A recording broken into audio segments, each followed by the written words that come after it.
बिस्मिल्लाहिर्रहमानिर्रहीम। अस्सलाम वालेकुम स्टूडेंट्स। आज के इस वीडियो लेक्चर के अंदर हम बात करेंगे second year biology chapter number 25 और उसका लेक्चर नंबर 4 है। टॉपिक होगा आज का हमारा प्रीडेशन एंड इट्स सिग्निफिकेंस। दरअसल इस वीडियो लेक्चर के अंदर हम दो छोटे छोटे टॉपिक्स को डिस्कस करेंगे, एक प्रीडेशन एंड इट्स सिग्निफिकेंस और दूसरा पैरासाइटिज्म एंड इट्स सिग्निफिकेंस। ये दो छोटे छोटे टॉपिक्स हैं जिनको आज हम इस वीडियो लेक्चर के अंदर डिस्कस करेंगे। तो पहले कुछ टर्म्स हैं जो कि इसी प्रीडेशन के हवाले से हैं, उन पे बात कर लेते हैं। तो पहली टर्म है प्रीडेटर। प्रीडेटर क्या है? An animal that praise on other animals, ऐसा जानवर जो दूसरे जानवरों का शिकार करता है और फिर अपनी खुराक हासिल करता है, इसको हम प्रीडेटर का नाम देते हैं। और प्रे क्या है? The animal that is caught and eaten by the predator. तो ऐसा जानवर जो प्रीडेटर से पकड़ा जाए और प्रीडेटर ही उस एनिमल को खा जाए, तो उस एनिमल को हम नाम देते हैं प्रे का। इसके अलावा प्रीडेशन की डेफिनेशन यहाँ पे लिखी गई है। प्रीडेशन क्या है? The process in which a predator catches prey, यानी ऐसा अमल जिसमें एक शिकारी जो है वो शिकार को पकड़ता है एंड ईट इट, और उसको खुराक के तौर पर खा जाता है। इस पूरे प्रोसेस को हम प्रीडेशन का नाम देते हैं। इसके बाद किसी भी इकोसिस्टम के अंदर प्रीडेटर और प्रे की जो पॉपुलेशन का साइज है ये एक दूसरे से रिलेटेड होता है, एक दूसरे पे डिपेंड करता है। अगर किसी भी इन्वायरमेंट के अंदर प्रीडेटर्स जो हैं उनकी तादाद बढ़ जाए तो ऑटोमेटिकली जो प्रे हैं, जो शिकार हैं, उनकी तादाद कम होना स्टार्ट हो जाती है। और अगर प्रीडेटर की तादाद किसी भी जगह पे कम हो जाए तो प्रे जो हैं वो ऑटोमेटिकली इंक्रीज होना स्टार्ट हो जाते हैं। तो हम कह सकते हैं कि प्रीडेटर और प्रे की जो पॉपुलेशन का साइज है ये एक दूसरे के साथ रिलेटेड होता है, एक दूसरे के साथ इसका बहुत ही अहम ताल्लुक है।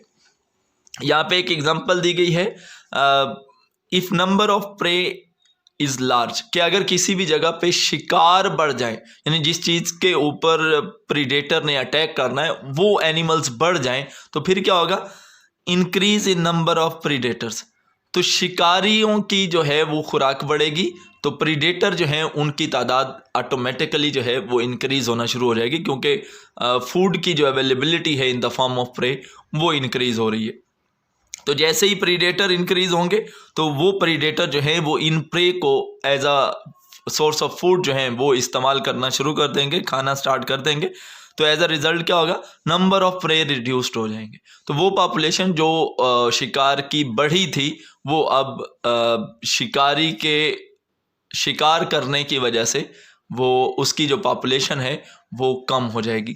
इसके बाद जैसे ही नंबर ऑफ प्रे रिड्यूस होंगे, यानी शिकार जो है वो कम होगा, तो फिर क्या होगा? Short supply of food for predators, के प्रीडेटर के लिए जो फूड जो पहले काफ़ी ज़्यादा मिकदार में अवेलेबल थी in the form of prey, वो अब आहिस्ता आहिस्ता कम होना स्टार्ट हो जाएगी, क्योंकि प्रे की जो तादाद है ये कम हो चुकी है। तो जैसे ही प्रीडेटर के लिए फूड जो है वो कम होगी तो नंबर ऑफ प्रीडेटर जो हैं वो डिक्रीज़ होना स्टार्ट हो जाएंगे। तो प्रीडेटर की जो तादाद है वो कम होना शुरू हो जाएगी, क्योंकि उनकी जो खुराक है वो इन्वायरमेंट के अंदर कम हो जाएगी।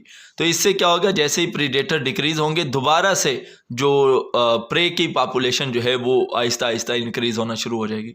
तो इस तरीके से ये जो साइकिल है ये दोबारा अगेन स्टार्ट हो जाएगा। तो इस तरीके से ये जो प्रीडेटर और प्रे का आपस में रिलेशनशिप है, तो ये एक साइक्लिक आप कह लें एक प्रोसेस है, जिसमें कभी प्रीडेटर की तादाद बढ़ती है तो प्रे की पॉपुलेशन कम हो जाती है, और कभी प्रीडेटर की तादाद कम होती है तो प्रे की पॉपुलेशन दोबारा से जो है वो इंक्रीज़ होना स्टार्ट हो जाती है। तो इस तरीके का जो एक रिलेशनशिप है प्रीडेटर और प्रे के दरमियान, ये साइक्लिक रिलेशनशिप होता है। तो चंद एक एग्जांपल हैं जिनमें बताया गया है कि कौन कौन से एनिमल हैं जो एक दूसरे के साथ इन्हीं प्रीडेशन वाला ताल्लुक़ रखते हैं। जैसे कैट है, ये माउस को एज अ प्रे इस्तेमाल करती है। फॉक्स जो है वो रैबिट को पकड़ती है और उसको एज अ फूड जो है वो खा जाती है। इसी तरीके से सील जो है वो फ़िश को ऊपर अटैक करती है। फ्रॉग जो है ये मॉस्किटो के ऊपर अटैक करती है। हॉक जो है ये स्मॉल बर्ड्स, छोटे छोटे जो परिंदे हैं उनके ऊपर अटैक करके उनको एज अ प्रे जो है वो इस्तेमाल करती है और उनसे खुराक हासिल करती है। ये था प्रीडेटर एंड इट्स सिग्निफिकेंस या प्रीडेशन एंड इट्स सिग्निफिकेंस के हवाले से। अब हम बात करते हैं एक छोटा सा और टॉपिक है इसी से रिलेटेड, वो है पैरासाइटिज्म एंड इट्स सिग्निफिकेंस। सबसे पहले बात करते हैं कि पैरासाइटिज्म क्या है। It is the association between a host and a parasite, कि ये दो जानदारों के दरमियान एक ऐसा रिलेशनशिप है, एक जानदार एज अ होस्ट काम करता है, दूसरा पैरासाइट के तौर पर एक्ट करता है, बीच involve providing the parasite with, यानी ये होस्ट और पैरासाइट के दरमियान ऐसा रिलेशनशिप है जिसमें होस्ट प्रोवाइड करता है पैरासाइट को ये तीन चीज़ें। पहले नंबर पे फूड प्रोवाइड करता है, दूसरे नंबर पे प्रोटेक्शन देता है, और तीसरे नंबर पे कंडीशंस फॉर सर्वाइवल। ये तीन चीज़ें फराहम की जाती हैं पैरासाइट को होस्ट की तरफ से। तो अगर सादा से अल्फाज में कहा जाए तो ऐसा जानदार जो दूसरे जानदार की बॉडी के ऊपर रहता हो, यानी रहने की जगह लेता हो, उससे खुराक हासिल करता हो और उसको नुकसान पहुंचाता भी हो ना भी पहुंचाता हो। और चौथी निशानी यह है कि ये जो पैरासाइट है ये अपने होस्ट से अलग स्पीशी से बिलोंग करता हो, यानी होस्ट और पैरासाइट सेम स्पीशी के ना हो तो इसको हम प्रीडेटर का नाम देते हैं। तो वो कहते हैं पैरासाइट का नाम देते हैं। पैरासाइट जो है ये होस्ट को नुकसान पहुंचा भी सकता है और नुकसान नहीं भी पहुंचा सकता, क्योंकि पैरासाइट का जो मेन ऑब्जेक्टिव है, जो मेन पर्पज़ है, वो होस्ट से इन तीन चीज़ों को हासिल करना है। फूड हासिल करना, प्रोटेक्शन हासिल करना और सर्वाइवल के लिए कंडीशंस हासिल करना है। तो उसको नुकसान पहुंचाना जो है वो पैरासाइट का पर्पज़ नहीं होता। तो कभी कभार ऐसा होता है कि जब वो पैरासाइट होस्ट से इन तीन चीज़ों को हासिल करता है तो एज अ रिज़ल्ट जो है वो होस्ट की बॉडी को नुकसान पहुंचता है, और कभी कभार ऐसा होता है कि होस्ट की बॉडी जो है वो अनअफेक्टेड रहती है। तो वो डिजीज़ जो कि लिविंग ऑर्गेनिजम्स के अंदर हों किसी भी पैरासाइट की वजह से, हम इनको इन्फेस्टेशंस का नाम देते हैं। तो अगर कोई डेफिनेशन आ जाए what is mean by infestation, तो आप लिखेंगे डिजीज़ इन लिविंग ऑर्गेनिजम्स, यानी जानदारों के अंदर होने वाली वो बीमारियाँ which are caused by parasites, जो कि पैरासाइट के अटैक की वजह से होती हैं, जिनको हम इन्फेस्टेशंस का नाम देते हैं। तो अगर हम पैरासाइट की होस्ट की बॉडी के ऊपर प्रेजेंस के हवाले से बात करें तो पैरासाइट को दो कैटेगरीज के अंदर जो है वो डिवाइड किया जाता है। एक हम कहते हैं जी एक्टो पैरासाइट और दूसरा है endo parasite. Ecto mean outside, parasite mean parasite, यानी ऐसे पैरासाइट जो होस्ट की बॉडी के आउटसाइड की तरफ रहते हो, होस्ट की बॉडी के अंदर दाखिल ना होते हो बल्कि उसके बॉडी की सरफेस के ऊपर पाए जाते हो, हम ऐसे पैरासाइट्स को एक्टो पैरासाइट्स कहते हैं।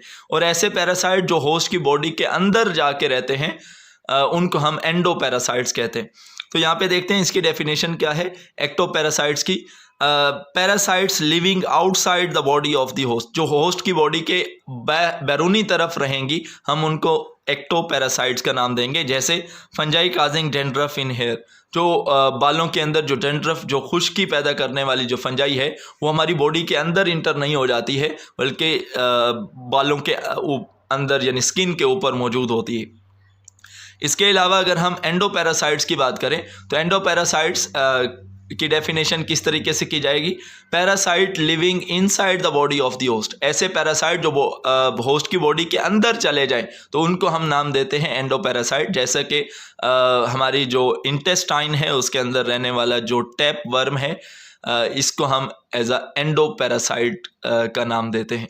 ये था आज का हमारा लेक्चर जिसके अंदर हमने दो छोटे छोटे टॉपिक्स को डिस्कस किया है, प्रीडेशन एंड इट्स सिग्निफिकेंस और पैरासाइटिज्म एंड इट्स सिग्निफिकेंस। उम्मीद है आप लोगों को समझ आई होगी।